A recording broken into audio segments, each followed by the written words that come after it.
Welcome everybody to the 28th episode of Comic DNA, on which we will be discussing Peepo Choo Book 2 by Felipe Smith, first published by Kodansha in 2009. I am Aaron Walther, and with me today is returning guest, Mr. Jon Parrish. Oh, thank you for having me. Yes, John, thank you for being on the show. And our other two Peepo Choo guests, Luke Thompson-Morris and Joey Thomas, cannot be with us this week, but we will make sure that they are on for the episode about the third book. In the meantime, though, John and I are going to talk about Book 2. So, yes, the second book, it pretty much, it's all really like, the three books are just one continuing story. There's not really much of a separation between the books. Mm-hmm. And the second book just continues the plot that's set up in the first book. So we have Gil, Jody, and Milton are all in Japan.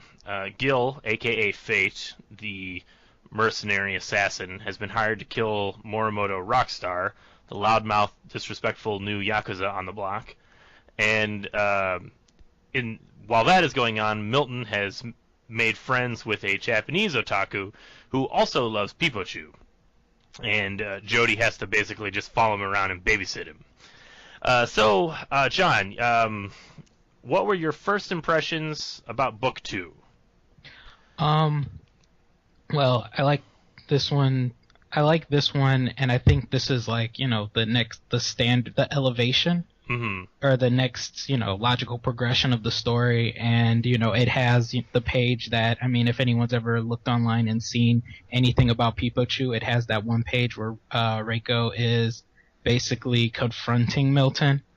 Oh, yes. Yes. And so, like, that was, like, the first thing I'd seen of Peepo Choo. That was, like, so when I had heard of it, that was the first page that popped in my mind, because I had seen it, like, reblogged and retweeted and stuff on Twitter and Tumblr at random places. Oh, so, really? Like, yeah. So, it's been, that page, that one part has made the rounds online, Mm-hmm. And so it was a very... like me, after I'd just been from, come back from Japan and had been in America for a little bit, seeing that page, it kind of was like, oh, what's this, Is that the page where Rico tells Milton that no one in Japan watches Peepo Choo? The part where he, like, he has this big rant, or, like, but it's like, where he just goes, if I can't be an otaku here, then, if it's not a nation, where can I go? Yeah. And she just says, like, don't arbitrarily make our country your Neverland. Correct. Or whatever. That is what she does. That part, like, not even the last, like, just those first two panels on that page had made the rounds, and, like, you just saw people sharing that. So that was the first thing I'd seen about Peepo Choo, really. Oh, okay. Oh, yeah, I'm looking at that page right now. Yeah, it's got the three panels, and it's Milton's freaking out because he can't be an otaku in Japan, and then Rico tells him that don't make our country your weird Neverland, and then Jody's laughing at him. Yeah, like, and so I think this book really had it was more of the, I don't know how to explain it. I think, like, this one had more of an impact on me, and just, like, in what I want, reading it and stuff, and the part that I was, like, I had read the book and been like, where does this happen? Mm-hmm. This is the part that had it, so I kind of was, like, anticipating it more. Yeah, no, I get that.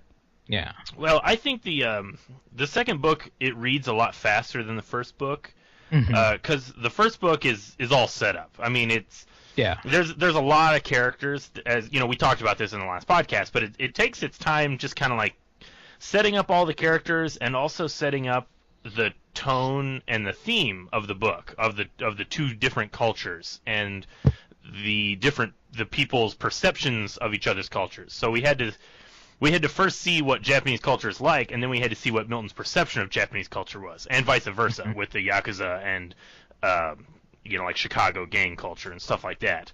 Yeah. And so we talked about this in the last podcast, but like the first book, you kind of go through all of that, and then it ends with Milton in Japan, disappointed that Japan is not what he thought it was, and then Miki sees him, and the book ends with Miki recognizing him as Peepo Choo. And there's almost a sense of like when you get to that point, you're like, okay, now the story can finally begin. You know, like, Yeah. like now we're actually going to get going on the story. But of course it's all part of the story. Like I said, it's really just one long story. It's not like it's not like each book is like specifically set up to have like a beginning and a middle and an end per se. Mm-hmm. Yeah, you couldn't read volume 2 really without the rest of them. It wouldn't Correct. really make that much sense. No, you could not. You have to read all 3 books. I mean, I would almost recommend reading all 3 books in one sitting. That's actually how I read it. I was gonna say that's pretty much what I did. Yeah. But yeah, so like book 2, it reads a little faster because now that you kind of like know everything, you're just kind of breezing through the plot. Like you basically know where it's going because you know that Gil's got to go kill Morimoto. You know that like there's the Yakuza stuff going on, and then there's just a lot of time just kind of spent on Milton just being disappointed and kind of like having these awakenings about Japan. Yeah. And I do like how Milton and Miki, how they immediately hit it off, and then she gives him her phone number, and that like the book just opens with that scene where like they see each other and they start doing the Peepo Choo dance, and they're doing Peepo Choo talk, and they can understand each other, which is so perfect because that to me like says everything you need to know about like cultural exchange, because you have 2 characters who are from 2 completely different cultures that do not speak the same language, but they can communicate through their shared interest of this single culture, and that's how they understand each other, and they make friends, and it facilitates communication. But then Milton tries to keep talking to her, and she doesn't understand what he's saying, and he doesn't understand her because he doesn't actually speak Japanese, and she doesn't speak English. Yeah. And I love the page when she gives Milton her phone number, and Jody comes around the corner, and he just sees her. They're just frozen of her handing the phone number to Milton, and Jody's eyes are just like bugging out, like he's so furious. Yeah. Because Milton's making him look bad. Milton's picking up phone numbers, and that's the whole reason Jody came to Japan was to for sex, to lose his virginity. Yeah. But the other nice thing that sets up in the second book, like there's still not done with character introductions, because the second book also introduces the creator of Peepo Choo. Yeah. And that's like a nice little story thread. There's not a lot done with it in the second book, but it's just sort of set up. Like the first time you see him, you don't really know who he is. He's just some hobo on the streets, some homeless guy who's pushing around like a cart, and he's got swarms of animals following him around. Yeah. Which is like my absolute favorite thing. Like, because he basically starts following Milton around. Like he's this like crazy looking weirdo, and you don't know what's going on with him, but he's got this old tattered beat up copy of Peepo Choo, and he sees Milton and Miki bonding over Peepo Choo, so he starts following Milton around because he's curious. And my favorite thing is how like it just sort of becomes this little like background comedy thing. He's just fascinated that people like Peepo Choo, and you don't really know what's going on with him. But there's that great panel I love, like near the end of the book, when he's kind of following, I forget exactly where it's at and what happens, but he's following Milton around, and he's kind of like, he's standing like around the corner of a building, and he's peeking around the corner, and there's all the like swarms of dogs and cats and birds like following him, just like stray dogs, and they're all standing there like peeking around the corner with him. It's just such a perfect visual. Yeah, that's a good page. So early on in the book, Jody and Milton are watching Japanese TV, and Jody is just so confused by it. It's just bizarre and weird. I mean, like, what would you say that was like an exaggeration of Japanese TV, or like pretty much like on point of like what you might just randomly catch turning on television in Japan? I mean, I think for some parts, it's an exaggeration. But a lot of it is true. I mean, like, you have a lot of variety shows. I watched something on, like, it was like New Year's. I went with one of the other teachers, and he had like a like his badminton club, and they were having a party, and they were watching something on TV, and it was just like these 4 guys. They were in a bus, and they were doing like this. It was like little spoofs of movies, and it was like a game show, I guess. Like I said, it's kind of confusing. Yeah. But like, I guess the point of it was they weren't supposed to laugh. So like, someone would show up, it'd be like some random other celebrity would show up and give them a clue or something, and it'd be like really weird. And so if one of the guys laughed, there'd be a buzzer. Some guy in like Judge Dredd looking regalia would come out with like this giant like it looked like it was like I want to say like a baton or something, but it was like rubber or something. Okay. And the dude would have to kind of kneel forward, and he'd whack him on the back, like he'd like basically spank him. Like, and hit him hard.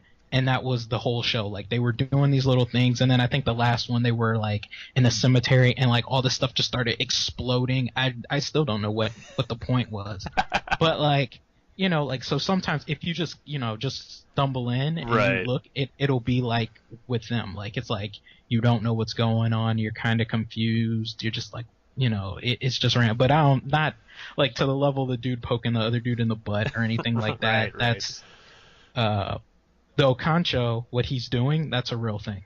Yeah, that says that in the book. There's the little like the little asterisk, the note that says what it is. So that is like a real prank that like it's like kids do it and stuff like that. It's just, you know, like if you were like as a teacher, like I would see kids do that, and they just go, you know, they just go up to each other and do it and scream like Concho or something like that. Really? Yeah, I had to shut that down real quick. For me, I was like, no, don't do that. Don't do that. It's pretty funny. But yeah, so I mean, like, but television, like there's some stuff I could watch and I could follow along what was going on, but I think more towards their variety shows and more of their like the comedy stuff. It doesn't translate well, or because you can't understand it, it's hard to follow without understanding the language. Oh, okay. So yeah, I can see that. I mean, you know, it is a whole nother culture. So yeah. Also, John, I forgot. I want to preface for everybody who may not remember or is for some reason hadn't listened to our first episode on Peepo Choo. John, of course, has the unique perspective of having lived in Japan for how many years was it, John? Oh, 2 years. 2 years, and you were teaching English. Yeah. Yes. So that definitely gives you a unique perspective on this book over somebody like me who's never been to Japan. Yeah. I mean, I try. So this, after they're watching TV, it also has that awesome like double page spread. Of the toilet. And it just has the caption "Americans' first encounter with a Japanese toilet." And it's like a freaking like spaceship, like it's like a time machine. It's got like joysticks and buttons everywhere. Did you ever sit on a toilet like that in Japan, John? I mean, yeah, all the time. Not mine. Where I lived, it was. I mean, like, I don't want to like gross people out, but it was just like porcelain, and then it was a hole in the ground. It was essentially like an outhouse. Like, it didn't have any like flushing system. No. Oh wow. Not at all. But that was where I lived. So and you lived out in the country. Yeah, I lived out in the country, and plus the rent where I was at was like a public housing. So like it took some getting used to, but at the same time, my rent was like $100 a month, maybe like $80 to $100 a month. So I can't complain. Oh yeah, no, that's not bad, I guess. I mean, but as long as you don't mind the whole cheap toilets. I was like, hey, when there were times where we didn't have running water, I didn't have to worry. So that's how I look at it. But yeah, I think like my first night in Tokyo, when I landed, I had to stay at a hotel before getting up the next day to take the trek up north. And so I remember I went to my hotel room and I went in the bathroom, and it's like all these buttons, and like, I mean, obviously this is an exaggeration, but that's how it feels. Because a lot of like the buttons are in Japanese and they're in kanji, so it's like you don't know what half of them do. Right, you so really can't read them. So it's like, you know, it might be like seat warmer, and there's like a little bidet thing like function and stuff like that. And some different types of toilets have like pictures where it'll show you. But most of them it's just like kanji, so it's like you don't know what it. So usually I just use the bathroom and flush, and I wouldn't touch any buttons. I wouldn't mess with anything because it's like you don't know what it would do or what it was supposed to do. So it's like, man, don't tempt fate. Just right. do your business and go, flush and go. Yeah. So the I guess the big surprising plot point in this is that we get to see more of the intersecting of the two different character plots, like the character story arcs. So we have, like Gil is in Japan and he's there to kill Morimoto. And okay, so they have the big Yakuza meeting where all the different families are together and they're talking about they need a truce because so they can all equally prosper, and if they get caught up in like warfare, then they'll all lose money, and that's not good. And Morimoto just kind of tells them all off because he's a loudmouth. And Aniki kind of like lets the other after Morimoto causes a scene and like makes an enemy out of all the other Yakuza families. He leaves, and Aniki basically lets him know that it would be okay if they wanted to kill Morimoto. He wouldn't retaliate in any way. That scene when they're all they're gonna do a drive-by. And there's like three of them in a car, and Morimoto's like drunk. Yeah. And then freaking Gil like destroys them. Yeah. That's a pretty brutal scene. Oh yeah. But the double page spread of him on top of the car, like in his Fate costume, with the big like machete, and he's got his mask on with his like wide eyes. Man, that's a great double page spread. He just looks hardcore.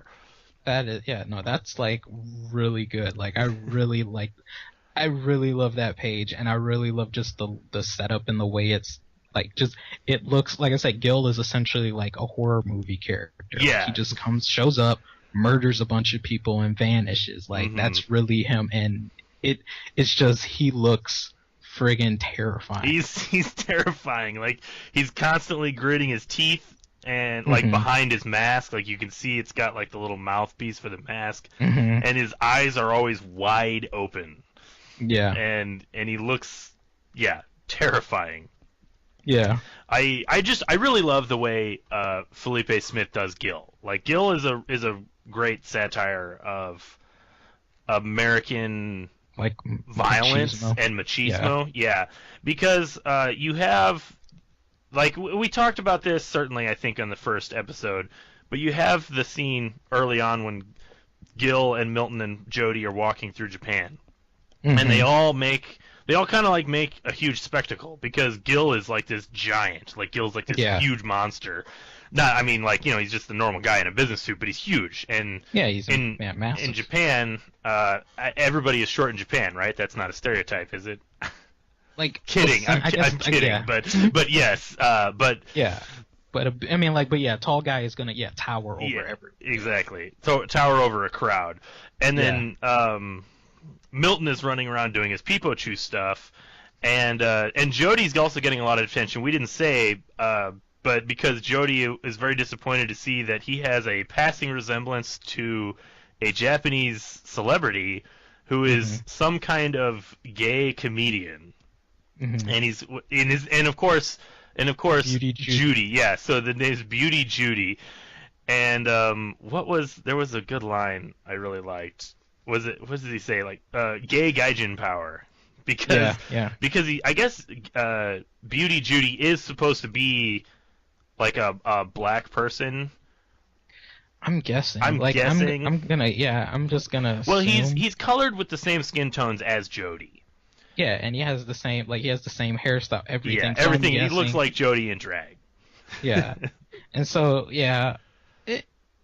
I'm guessing because I think because he is a gaijin. Like he's not Japanese. Yeah, so I'm just guessing. He's probably a black guy. But I mean it's not really relevant other than just the fact that he just apparently looks exactly like Jody. Yeah. But Gil stops and is looking at the magazine about that's got like the cover for the Yakuza, like it's got a cover story on like the Yakuza war going on, and that panel where like the book just keeps like I don't think the book I'm kind of like getting all over the place and I need to focus my thoughts here. I don't think the book really like we talked about how like kind of like crass and intense the first book is, and I think this book kind of just follows suit. I don't think it feels quite as like shocking as the first book. Maybe just because you're kind of used to like what this book is going to do. Yeah. You know, because like the first book, it's just like, all right, this looks like an interesting book. Let me check it out, and then you're like, oh my god, there's like, you know, hardcore violence and some like weird fetishism stuff going on in some places. But like it's still certainly present in this book because you have the scene where they're at the magazine stand and Gil picks up the newspaper that has the report, and it says what does it say? The Tokyo Yakuza Wars, and you just have Gil's reading it, and you just see that panel of his face, and he just says war. And then the next panel, you just see Milton rifling through all the magazines, and behind him, you can see Gil standing there with like a huge, giant erection in his pants. And it's like, you know, it's shocking, but it's also like very clear on like what this type of character Gil is. Like he's an American, he's a satire of American superheroes, so he has got a hard on for war. Like he cannot separate like sexuality and violence like at all. The two are the same for him. Yeah.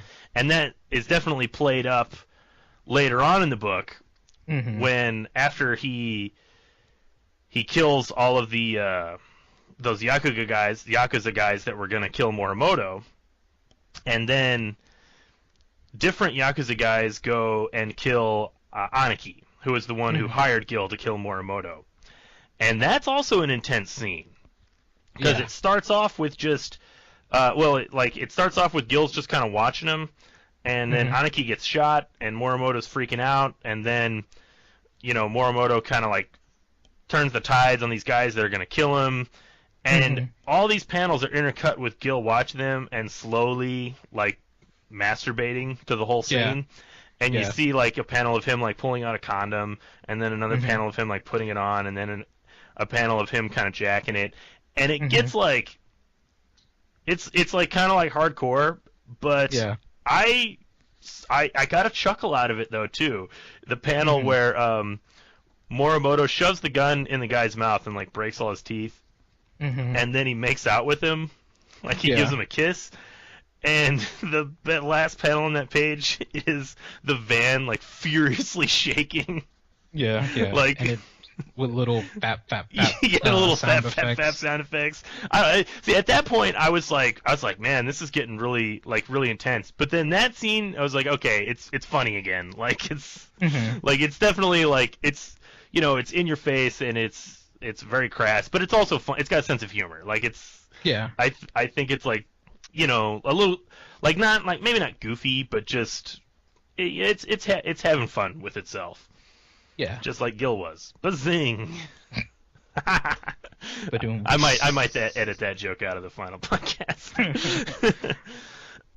But yeah, there's a lot of violence in this book still, because Gil kills all the other Yakuza guys that Aniki sends because he was hired to kill Morimoto, and he says that if he sends anybody else, if any other people go after him, he's going to kill him because it's his job, not anybody else's. But then Aniki gets killed, and that's kind of the big plot point. I think I was trying to get to that earlier, is that then Aniki, or I should say, it's with Aniki dead, Morimoto gets appointed as the head of the family.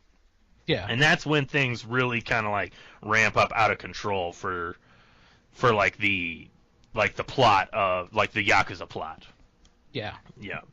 But intercut between all of that, we're also getting Milton's story with his new friend that he made in Japan, Miki. And Miki has to get Riko to like translate for her and like chaperone their date because Miki doesn't speak English, and Milton hasn't quite caught on like what's going on. You know, So that's like where we're getting to that panel that you were talking about, because it leads up to that big scene. But there's the let's see, what was I gonna get here? Are you talking about like when Reiko starts talking about all her preconceived notions about Americans? Yeah, that's what I was looking for. Where like, because Mike says something to her like, I met an American and we're gonna be friends, and Reiko goes on her big whole like rant about America, which is pretty funny. Like it's it's like a perfect exaggerated perception of America, because I don't feel like it's too far off the mark, honestly, even though it's obviously satirical. Yeah. But like she talks about how like 99% of all guys come to Japan to have sex with a Japanese girl, which is funny because like that is what Jody's there for. Well, yeah. But when she goes on her whole thing about like what Americans have for breakfast, like they have T-bone steaks every morning, and hamburgers for lunch, and giant pizzas 1 meter in diameter for dinner, and how super sexualized Americans are, and how not only are they womanizers, but they're also pedophiles. And these panels are just wonderful. Like the guy sitting at breakfast, like with like the steak the size of a table. Yeah. I like the dialogue included. Yeah. Fucking breakfast, motherfucker. Good fucking morning. Yeah. Because I think that is what, like, I mean, it's an exaggeration, but I do think that's what people just think when they think of Americans, in Japan, it's just like loud and vulgar. Well, a lot of American culture is about excess. It's about work and achieve and get as much as you want. There's not much of a social mentality of like, as I understand Japanese culture, there's very much a sense of like, there's like a pride in being a small part of the bigger piece of Japan. Yeah, and it's I guess it comes down to like being like, a lot of people, it's like they feel like they're accountable for other people. So it's like, you not only are you representing Japan, you're representing your city, your neighborhood, your family. Yes. So there's a lot of pressure of, if you do this, you make like everybody look bad. Everybody look bad, yeah. And so it's very and you would see that a lot, and like, especially like, I work in a school, so you'd see kids and it's like, oh, if they make a mistake, then it's like, they let their homeroom teacher down, they let their class down, that it's like a group thing. It's like you have the weight of other people are depending on you, or other people are they're counting on you. Right. Yeah, I think that is definitely a part of Japanese culture, and American culture is very individualistic. It's very much about doing your own thing and working for yourself, and everybody has the opportunity to make something of themselves. Now, whether or not you believe that's what America actually is, that's certainly, I think, the perception a lot of Americans have. Yeah, and that's certainly one of the founding principles of the country. Yeah. So that's basically what Riko's, like, her little rant is all about, just about the excess in America. Yeah. And like she talks about how they, what is it, between the ages of 16 and 60, they have sex at least 10 times a week, screaming at the top of their lungs, just like in their porn videos. Like there's no differentiation. Like, even, like, I guess what's interesting is because this is Riko is even falling victim to the same thing that, like, Morimoto Rockstar and Milton were both falling victim to, which is judging a culture based off of the outside experiences through media. But at the same time, it is from her own personal experiences. Correct. I was just going to lead into that. Because it sounds like she's being really cynical and really bitter. And then you kind of find out that she has reason to be cynical and really bitter, because we get the flashback of like when Riko is in school.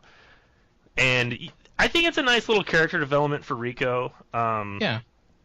because she's Riko is supposed to be, I mean, she is like a really attractive young woman, and she's really like she's got a. I mean, she's a model, you know what I mean? So she's got like a huge bust, like a great figure. She's beautiful, like all guys like her. But she's got this really cynical, bitter, bitchy attitude that a lot of people find really off-putting. And in this book, you kind of get the reasons for that. Yeah, like the little flashbacks of her wanting to like study, and I don't think it doesn't really say she has any like specific interest in America. Like she just wants to practice English. Yeah, she just wants to practice English. Because I mean, like that's you'll meet kids, like a lot of kids you meet like when I was teaching, you meet a lot of kids, and it's like, you know, everybody has that subject that they really like. And so, you know, you would meet kids, and, you know, maybe you can tell kids that studied English and really take to it, because a lot of, you know, kids and even adults will come up to you and talk. Like, that's a real thing. That's really happening. I was just going to say that, yeah. Yeah. Did you have that happen to you a lot in the 2 years that you were there? Yeah, I actually have a really interesting story. I don't know if there's time for it, but oh, sure, yeah, like, we have time. Okay. One time I was at the grocery store, and I don't think I'd been in Japan that long, and this guy comes up to me and he says, you know, perfectly, "Excuse me." And I'm thinking, oh, you know, I didn't even think about it. I just moved out of his way. And then I look up and he's still standing there. And, you know, I don't know why. I just thought maybe that was all the, you know, English he knew or something. But then all of a sudden he goes, "In the Michael Jackson film, This Is It," and goes on this thing about how in the audio, because he was watching it, and then I guess they had subtitles. In the audio, Michael Jackson was like, you know, when it comes to this, you know, performance, you know, this is it, or something like that. And then in the subtitles, it said like, you know, this is my final performance, or this is it, you know, like my final performance, or something like that. And he was like, well, which is true? And like, had this whole thing. So I had to explain to him, this is it can mean multiple things. It has multiple meanings. And, you know, once he got to it, you know, he, you know, was like, oh, okay, thank you. And he just sort of shuffled off. But interestingly enough, like, I think maybe a weeks later, or maybe even weeks before, one of my coworkers, another teacher from America, came in and started talking about the same guy. So he asked her the same question. About the same thing. And so it was just, you know, sometimes you find people and it's like, they really want to speak English, like they study it, and they don't, you know, if you live in the country, there aren't a lot of people to practice with. And so it's like, if you see a foreigner, sometimes they'll go up to people and it's like, you know, they don't speak English, but they look quote unquote foreign. So they just, you know, hey, how are you? And it's just like that desire, you know? Yeah. Well, yeah, I understand that. I actually had a similar thing. My friend, one of the artists that I work with on Zero's Heroes, Sergio Apodaca, he's Mexican. And so he speaks English really well. And like he, you know, he went to school. He teaches it in Mexico, but he came to a convention with us, and he was so excited to just kind of be around people that only spoke English, because it like forced him to really kind of like really actually speak English, not just like understand it on an academic level, but be able to speak it conversationally. Yeah. Because there's a difference between like studying something and doing it and speaking it, you know. Yeah, definitely. Yeah. So that's like what Riko has this really negative experience when she goes up to some Americans and asks them if she can practice her English with them, and it's two guys and their girlfriends, presumably. Yeah. And the guys, you know, they take one look at her and they see her huge bust and her short shorts, you know, and they just immediately are like fawning over her, and they're in love with her, you know, like, let's talk English. And that double page spread, like that panel, from like her perspective, but like it's like it's slightly distorted, so you just see her bust like like forming like a horizon, and the two guys are just like completely locked on it, just staring at it. Yeah. And then the two girlfriends are in the background, and they're just so pissed off. Angry. Just so angry because, you know, this Japanese girl just comes in and starts drawing all the attention of their guys, which of course it was not the intent, but that's the perception. Yeah. And it gets really awkward because the guys start touching her. her. Once it gets to a point where they're talking to her and they think she's they don't really know. Like they're just like because I guess they don't really say much. They just talk briefly and then they put their hands on her thighs and she like freaks out, which rightfully so. She recognizes the situation that she's in, and she leaves. And then you get the 2 pages of just like all the other bad experiences she's had, of just her running, and just have all the text of every time she like tries to talk to people, like it just doesn't go well. And so yeah, that would explain why Riko's kind of got a bit of a chip on her shoulder about Americans, because she's had a lot of bad experiences. So you can kind of see how that plays into it. Yeah. And so she immediately assumes Milton is like one of these kind of guys, which couldn't be farther from the truth. Yeah. But I do love that Riko and Miki show up to meet Milton and Jody, and Milton and Miki are doing their Peepo dances, and they're like, I don't know, I love all the illustrations for the Peepo Choo dances. When they're like distorting each other's faces and dancing around. But when Jody's standing there and he's like Miki's trying to point him to her friend. They don't see Riko yet, and Milton's like, more nerds. Or Jody's like, more nerds, Milton, I'm gonna murder you. And then you just get that nice pinup of Riko. Yeah. I just love because she goes, "Hey, what's poppin'?" Yeah. I need to start saying "what's poppin'" more. I mean, it's like it's how you let people know. Yeah. But it's nice because it's that pinup, and you have Jody just fainted at the bottom with an erection, of course, because she's a knockout. A lot of erections in this book. It's like, yep. Yeah. Yeah. Now, like the next sequence, where like Jody is talking to Riko, and I guess he's like imagining that she's like naked in a towel or something. Yeah. His little daydream. Yeah, he's having like a little daydream, and of course she's like, it gets really sexy, but that's because they're having the daydream, and he imagines that he starts having sex with her, and she starts berating him for being a virgin. And then she transforms into the big black marine guy. Yeah. And Mickey. Yeah, Mickey. Yeah, Mickey. That's I forgot that his name is Mickey. That's a very funny panel of him with like Riko's body with his face and arms. Yeah. It's frightening. Yes, it's gonna haunt me for a while. Yeah. But so then that leads us into like that scene you were talking about that was like what was first making the rounds, because like Milton keeps doing the Peepo Choo dance with Miki, because that's the only way he knows to communicate with her, and he starts doing it to like all the people in like the restaurant where they're at. Yeah. And Miki is completely embarrassed, and she like freaks out, and because he's a weirdo, because nobody does the Peepo Choo dance in public.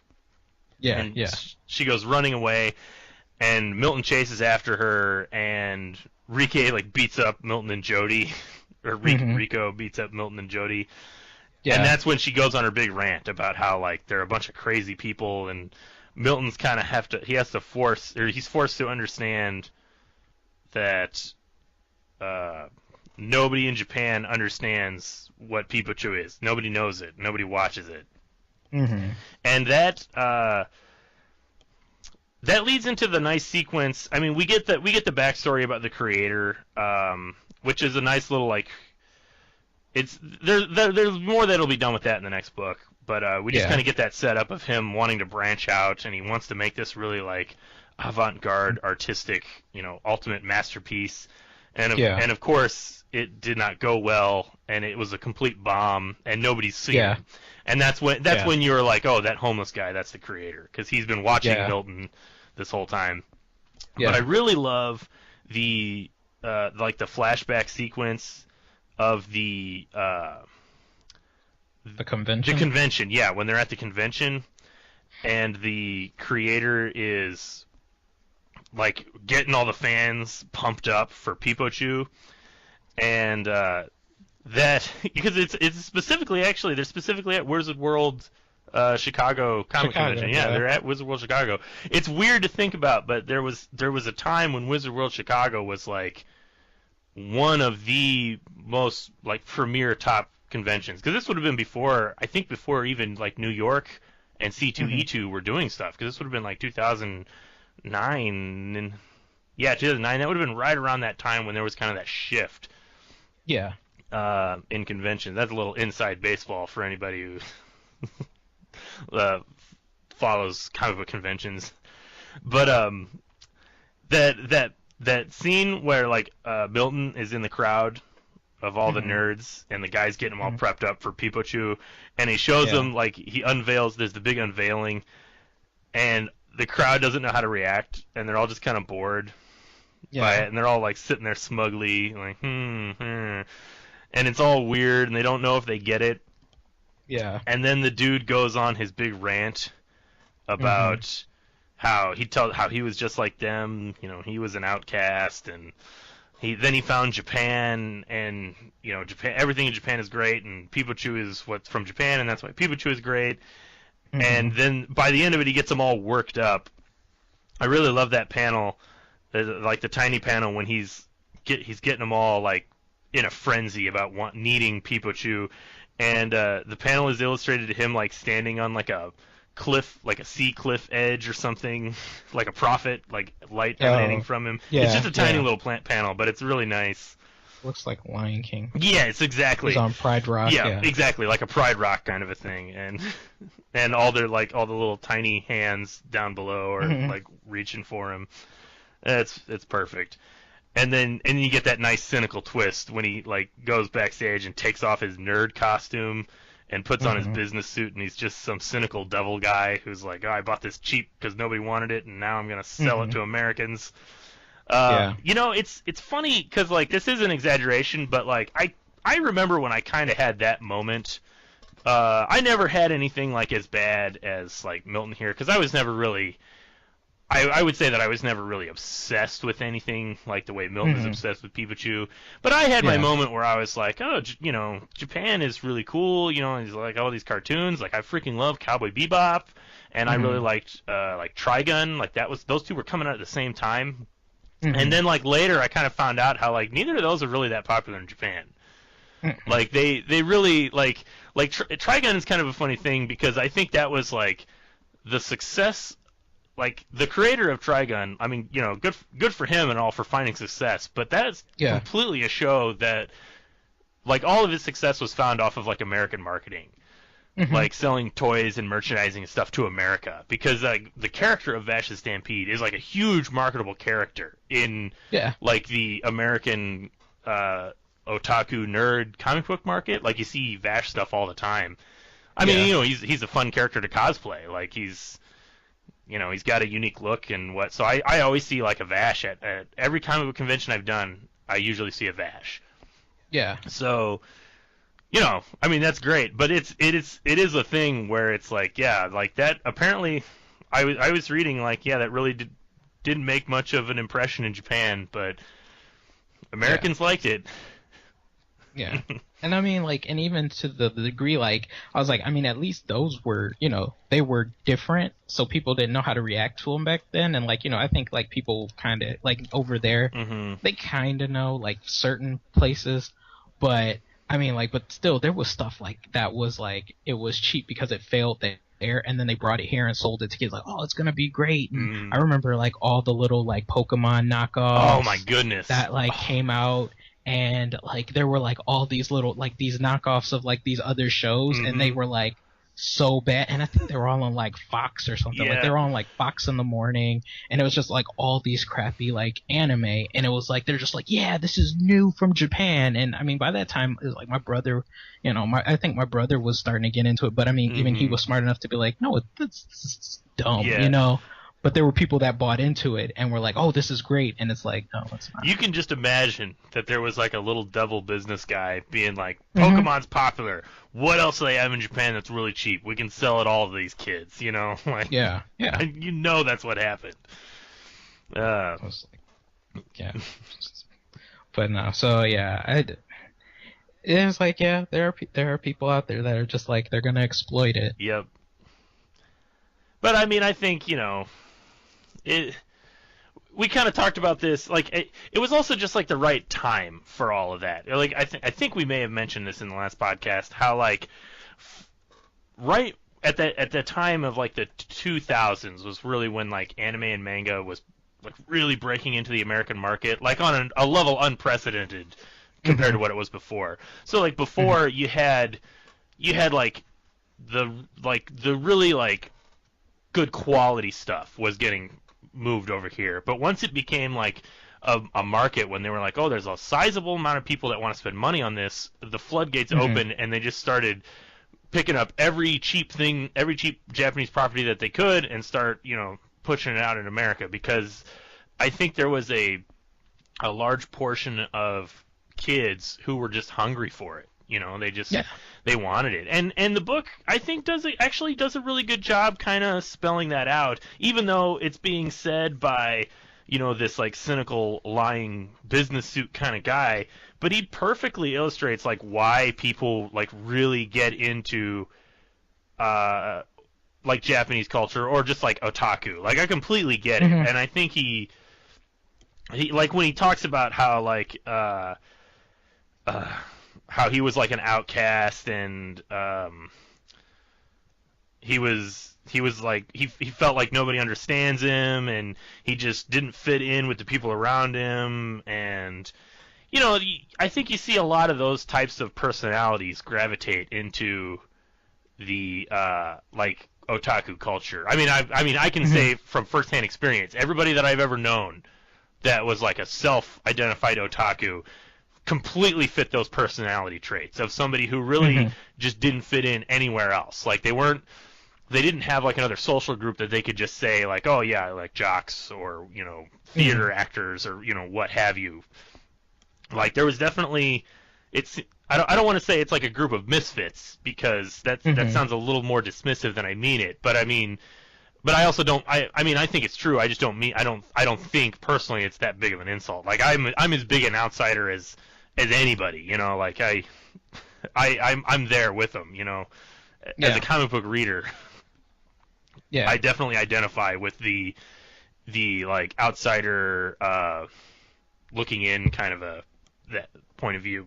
But yeah, I think he really like illustrates that really well, how you just have like a big group of people who are just kind of hungry for something to latch onto and make them feel like they're a part of something and feel normal. Yeah.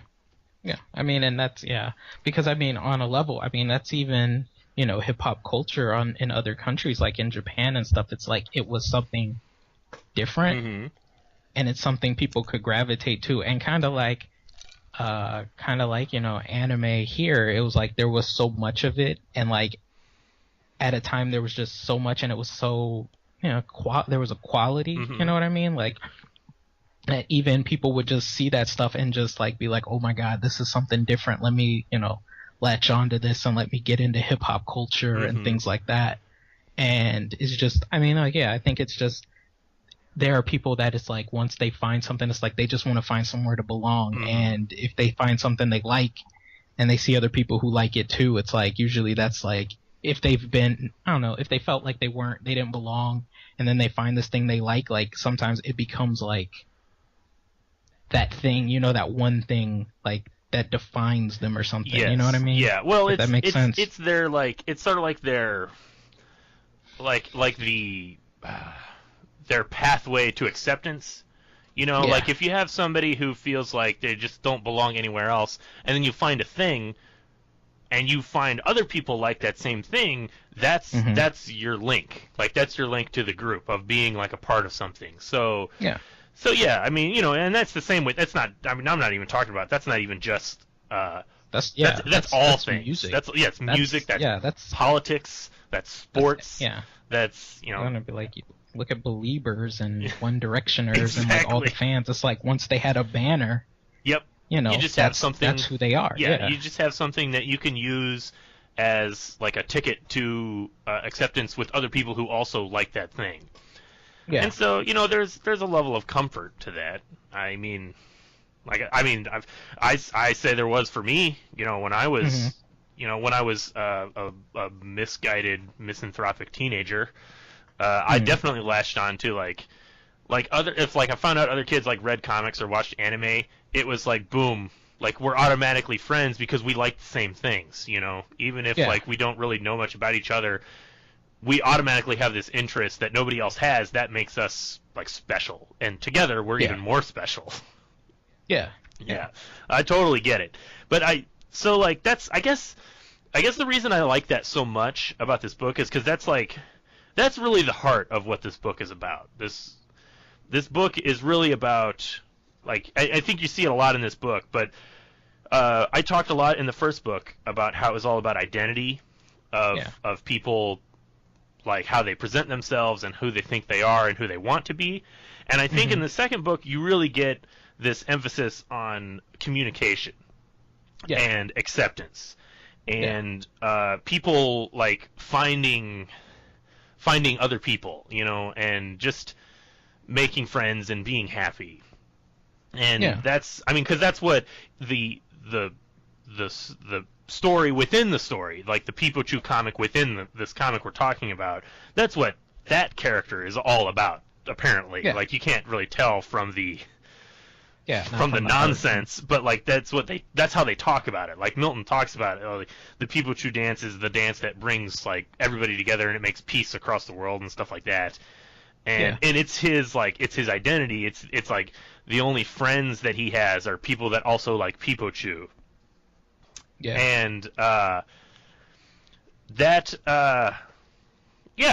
that's like I say, that's the heart of this book. Like that's the connection, like the human connection for this book. Like, it's not just a bunch of like satirical violence making fun of comic books and making fun of otaku. Like, there is actually something really like true about the human condition in this book, and it's just told through these like the satire of otaku and gangster culture.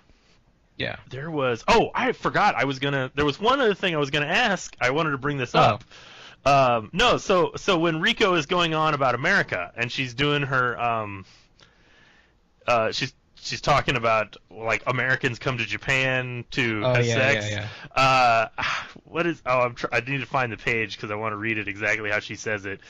It's like they're either on vacation or they're like a half-assed teacher who couldn't. Yeah. They teach English because they couldn't get a real degree, or they. Okay, this is what it is. So she says they're either on vacation or half-assed teaching English at some language school that requires no teaching degree. Mm-hmm. John, do you have a teaching degree? No. Oh, so I was like, did you feel that one when she said that? See, but I guess for me, it's like part of it was mostly because it's like a sister city thing. Like, it's like, well, I didn't need a teaching degree, and to be fair, it's like they prefer to have people who majored in English because you can have a teaching degree and not be able to teach English to children. Sure. Well, because like the focus of it really is more on just having somebody that can like has like a natural understanding of the language, so that you can teach it conversationally, right? Isn't? But I mean, if that's not true, tell me. I'm just that's just what I understood it to be. I guess, well, like I said, for Franklin and for my college, it was just like, I guess on some level, it's like they probably would have sent anyone, but so it's kind of that. I guess for me personally, I was like, I took it seriously, but I will say, like, I met people, and it was kind of like a bit of both. It was like they went there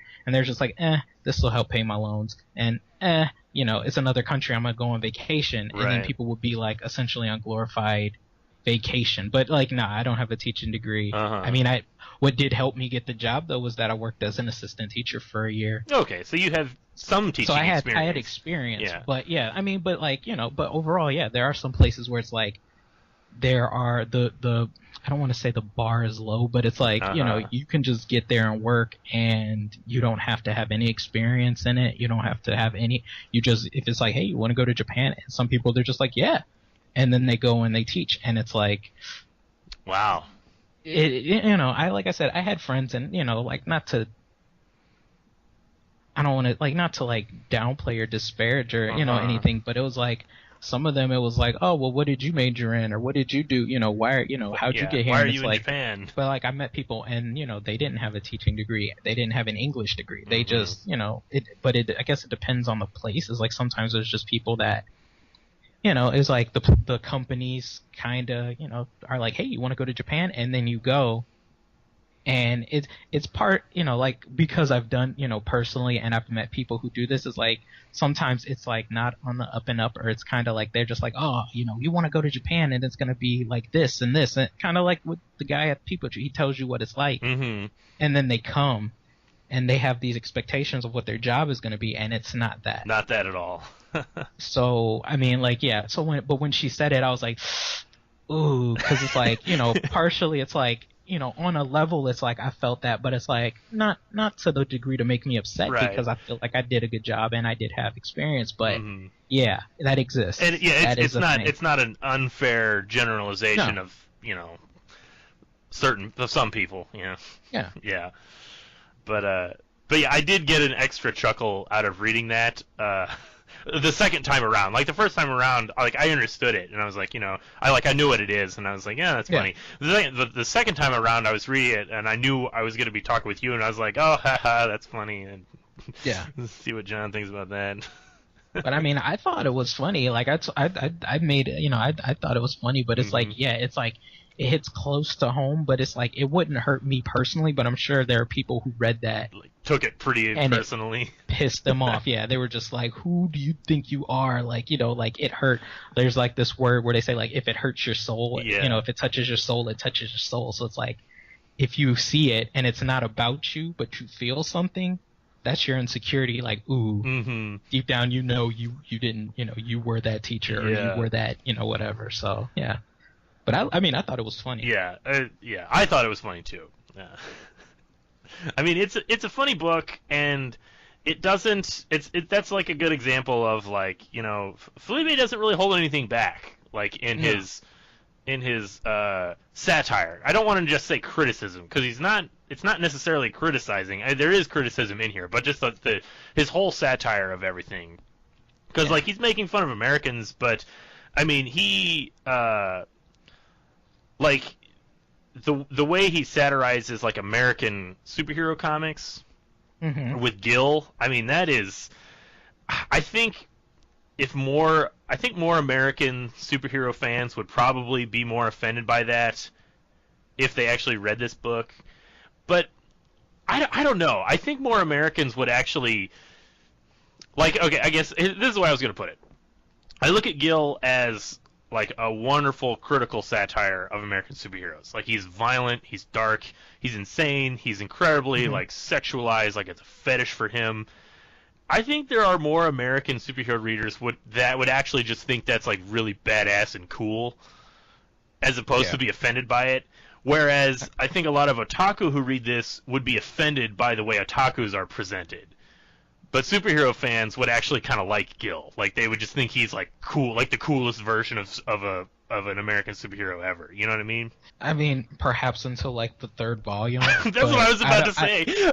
That's why I was going to say, like, fortunately, Felipe doesn't really hold back once we get to the third volume. That's where he really lets him have it. And plus, I think, I don't know, because plus I think, like, with a lot of, I don't want to, but it's like, like I think the sexual stuff would probably weird some people out. Like, I mean, like, I guess it would, even in like, his fetishizing of violence, I think that would probably be, like, if that wasn't in there, then they'd be like, oh, Gil is awesome. But certainly his look, Felipe nails the look of like a perfect like Punisher exaggerated, like a Spawn meets Jason Voorhees meets the Punisher. Because I think, did you see he did a drawing of Gil recently? Oh, did he? No, I didn't see that. Yeah, it was on Twitter and on Tumblr, but I think it was. See, I'm gonna mess it up, but I guess because I think he works on the Ninja Turtles cartoon or something. Okay. But I guess all the artists, they did like posters or something, and he did a poster of Gil, and he's just standing over a skyline, and I think it's Tokyo, but it says like Peepo Choo, and it's like a movie poster. Okay. But it looks really good, but like, yeah, it's just that like, you know, like if I could see that as like a poster for a superhero film. Sure. Or like a, you know, like, or one of those like vigilante cop posters. Yeah, absolutely. It looks like that, and it's just like, yeah, you know, that's about right, you know. Yeah. Yeah, and I mean, even like talking about like the over-sexualization, like the fetishization of Gil, like the way this book ends, the way the chapter ends, with so like the big scene is Morimoto Rockstar has ascended to head of the Yakuza clan, like his Yakuza clan, and so the other Yakuza clan that opposes them, they're getting ready to go take care of Morimoto Rockstar. They're like, oh, we gotta deal with him before he deals with us. And then, of course, before they can even do anything, Morimoto's crew comes railing into their, like, the mansion, like, drives his car through the gates, and he's, like, running around like a maniac with a samurai sword, chopping up people. And he's cutting through all the men, getting his way to the Kokoku, I think is the name, like the other Yakuza boss. And like that reveal, he gets to the room and he opens up the door, and then Kokoku headbutts him. Yeah. And then he's like, oh, what the? And then you see that he wasn't being headbutted, because you just see his Kokoku's head just like fall to the floor and is on the ground, and you're like, what the? And then that scene, that is a weird, pretty creepy scene. You see like his ghost, like Kokoku's like ghostly elevated naked body like slowly approaching out of the darkness. And then you get that reveal that he is impaled on Gil. And Gil's standing there like this giant, humongous monster with a huge machete, and Kokoku is so tiny and just like hanging from Gil. And it's like, okay, that's the sexual like fetish stuff that you're talking about that like standard superheroes might not, like standard superhero fans might not find so cool. But I would still venture to say that there are some that would, even at this point, they would still think it's like extreme, you know, over the top, but I think they would still like it. But when we get to the third volume, I think that's where they turn on him. Yeah. And I was like, we didn't talk about Brickside. We didn't talk about Brickside at all, yeah. Because that's what Morimoto is watching. It's his favorite movie, Brickside. And it's like the gangster scene where they're pour out a little liquor for their fallen homie. Yeah, Pookie Dog. Pookie Dog, yeah. So like it's got that scene where Pookie Dog's shot, and the other guy's like holding him, and he's like, Pookie Dog, breathe, don't fucking die on me. Which is like, that's the scene. That's what just happened to Morimoto and Aniki. Like, Aniki just got killed, and even though Aniki was planning to kill Morimoto was completely loyal to Aniki, and completely ambiguous that Aniki like didn't like him. Like, there's that scene where Morimoto's like, I feel like somebody's following me, something's not right, but he just like was totally blind to the fact that it was Aniki. And you have that scene where he's holding dying Aniki. And so this scene really, he's watching his favorite movie, Brickside, and it obviously really resonates with him because he just went through that. Yeah. And he keeps like rewinding it and rewatching the scene, and he kind of goes into like this like maniacal, like he just gets obsessed with it. Like it's like a weird, like he's not really mourning anymore. Now he's like, it's becoming his life. Very similar to, the way Milton interacts with Peepo Choo. Mm-hmm. Because you have Morimoto, he's like reenacting everything that he sees in the movie. He learns all the dialogue, you know. Mm-hmm. Yeah. Yeah, it's a perfect mirror. Yeah, I think, like I said, I think that's the like interesting thing. It's just like him and Milton are essentially mirroring each other. Mm-hmm.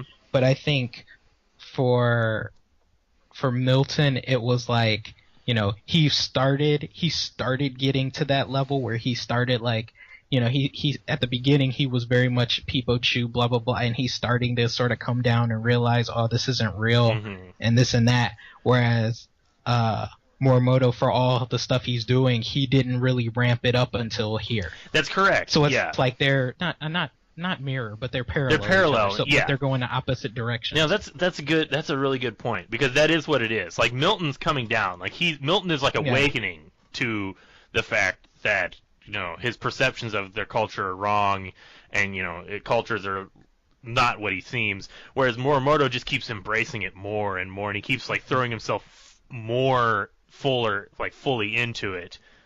Mm-hmm. Yeah, and that's what's causing him to go crazy too.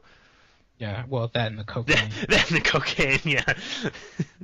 That's right. So it's like, yeah, he's on a lot of substances, so I guess he's an abuser. Yeah, that would probably, you know, aid those thoughts. Mm-hmm. But he wasn't that, you know, smart or that thoughtful to begin with, so it's not like even right. not on drugs, he probably would still be like, yeah, this seems like a good idea. Right. But yeah, I like I said, I enjoy it, but I do like the, you know, like the whole thing, like just how, I don't know, like just how, well, no, I like the little, like the flashback of him, you know, reminiscing on him and Aniki and like how he really got into it, and like how essentially it's kind of Aniki's fault because he, like when he beats that dude up, mm-hmm. and he's just like, yeah, let him have it, you know, you're slacking, blah blah blah. So yeah. It's like, yeah, that's part of it. Aniki definitely encouraged Morimoto's behavior, for sure. I mean, he's the one who brought him into the Yakuza, you know, yeah. So, yeah. So it's like, you know, it's essentially, you know, it's his fault. It's, you know, he's, you know, Morimoto is essentially Frankenstein's monster and Aniki is Frankenstein. Mm-hmm. So it's like you can't turn around and be pissed off at the monster you created. That's a really good point. That's a good observation of Morimoto. But there's also a sense of, yeah, I mean, I guess that's how you could put it, because there's a sense that Morimoto got away from Aniki. Like, Morimoto isn't what Aniki wanted him to become. He became something like different, and which, I mean, I guess that still falls with the Frankenstein's monster thing. Yeah, and I think a lot of it is the hip hop culture mm-hmm. and the, you know, like Western culture of it. Mm-hmm. Like if he had just stayed like, you know, traditional Yakuza and been as violent as Wild, yes, it probably would not have been as big a deal. But because he's like flashy, he's essentially because what they call it in Japan is Yankee. That's like an actual thing where people go around and like they act like a Yankee. They act like a Yankee, mm-hmm. so it's like, or at least how they perceive Americans to act. Gotcha. So like, you know, they're intentionally rude mm-hmm. and they spit and they do these things. So it's like that culture is very looked down on. Mm-hmm. Because I had a student one time and he was like, you know, my brother is a Yankee, and I was like, oh, and he just looked so like embarrassed. And he like wow. he was just like, no, it's not, like, because I think I said, oh, that's interesting or something. He was just like, no, and he just shook his head and he just was so, but it's like, you know, like a thing. So it's like you're breaking tradition, you're going against things. So it's just like mm-hmm. it's like on top of everything. Like not only is Rockstar, you know, kind of going overboard, but he's like doing it in a very untraditional way, because that was the whole thing about Aniki, was he was traditional, yes. and they were saying he was too traditional and too old fashioned. Mm-hmm. And that's one of the conflicts of. I mean that's one of the real conflicts of just like the American and Japanese like cultural exchange, is sort of mm-hmm. like the old world and the new world, and mm-hmm. you know, where you fall on either side of that, and how much you want of either one, or if you think they can even coexist. Because like I had read, again, like as an ignorant American, like who occasionally reads things about Japanese culture, I had read that was like a growing concern for a while, like with like new generation of Japanese kids, because they were basically not ingrained in the like family shame culture, the culture of family shame and mentality. So like previously, Japanese society could sort of like self-police itself, or like like police itself by basically just keeping everybody in line for fear of embarrassing the family. But guilting. Yeah, exactly. And then you have like a whole generation that's growing up with Western culture, and they're not so concerned about like feeling guilty about their family and family shame and whatnot, and that's become a growing concern. I don't know actually, like I said, I've got like barely any perspective into that. That was just something I had read. Cause I could see it, like because I was like, I do have another story and it kind of ties into this. Oh sure, yeah, lay it on me. Because like I said, I lived in a place called Kuji. It was in Iwate. It's like northern Japan. Like there are people in Japan that don't know where this place is. Like it's very rural. And so a couple times I did see kids, dressed up like, I'd say like out like background dancers in a rap video or something like that. Okay. Like you see the kids with the sagging pants. But one day, me and two of my friends went to the beach. It was like a national holiday. So we go to the beach, we have a good time. We're coming back to the car. I cannot make this up. I saw a vintage 69 Impala drive through the thing. Like it looked like in like the movies. Like I expected it to pop up and have hydraulics. Like it looked like that. Out of this car hops out one guy, a young guy. He's probably a little older than me. I couldn't tell, but anyway, he had on a skull cap that was like too big and it was like sticking way up, like like in rap videos. He had on a t-shirt that looked more like a dress. He had on jeans that were sagging to his thigh, like at his thighs. And his friend comes out who has a wife beater, a bandana, a baseball cap cocked to the side, and jeans. And then then the driver's girlfriend, who was wearing like a little skinny shirt and like some booty shorts. And so they come out and the dude's just like, he's walking. I can't even, like, obviously this isn't video, but he's like walking with this like, I don't know, I can't explain it, but he had this like quote unquote gangster walk. Oh yeah, okay. And so like his girl gets out the car and she's walking ahead of him. He pulls his hand back and slaps her on the ass like as hard as he could. It made like yeah. And she screams and giggles and they walk and then like they saw me and then they just like for a minute and then they just kept going like because it's like and like that was like a story like I'll never forget that like but it was ridiculous. Like first of all, I don't know how he got a vintage Chevrolet Impala. Right. First, that's an imported car over there, so that means he's got some money. Yeah. So it was like essentially he was playing dress up. Yeah, exactly. But how perfect do you? I mean, you're at the beach and a bunch of Japanese guys playing gangster dress up like come waltzing by you. That had to have been such a surreal experience. It stuck with me. That was like my first year. I think that was like maybe my second or third year or third month. Like not even. Because I can't remember. It was like Marine Day. That's the holiday. Okay. So whatever day Marine Day was, it was that day in 2010. And they just showed, and that I will never forget that. How weird! That was just. How weird do you think it must have been for them to be like? I mean, actually see a black they're person? In Japan and they're like all dressed up, and there's like a black dude just standing there staring at them. Like I don't know, like because it's like I said, it was like when I went there, like it's like I don't dress like that. Like, right? Yeah. You're. I'm sure you're just wearing like normal like clothes. I was swim just trunks. I was wearing a t-shirt and some trunks, but. I could go into like this whole thing, but I was like, because I was gonna say I can't be mad at them because when I was in Japan I did meet black people that actually dress like that. Oh, okay. And like dressed like rappers because you could get confused for a rapper and it would piss me off because I'm like, this is why all these kids are doing this and they think it's okay. Like you're wearing all this stuff and you don't dress like that normally. Right, they're just doing it as a costume. So it was so it's essentially it's cosplay essentially like gangster cosplay to a degree. so it's reversed. So I think there's I think that's another thing that I find interesting about this book, that there's a lot of crossover. Yeah, absolutely. Yeah. I don't know, but I like I said, I've already said I really like this book, and I like but I like the comparisons. Yeah, it's a really, like, I mean, obviously I really like the book too, but I really love the perspective on the different cultures. I think Felipe is just perfectly suited, to give you like accurate representations, but then he also perfectly gives you the satire in the form of like what most average person's perceptions of the culture is, and for both sides, Mm-hmm.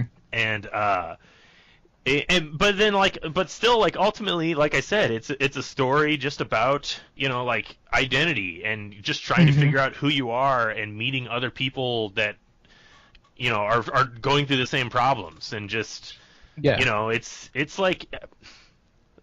a really great book. And I don't want to repeat myself, but I guess I'll just sum it up by saying it's a really great book that is really crass, and it's really violent, and the satire is really brutal, but it's balanced out perfectly by this wonderful character interactions and the true heart of the book of outsiders trying to feel welcome somewhere.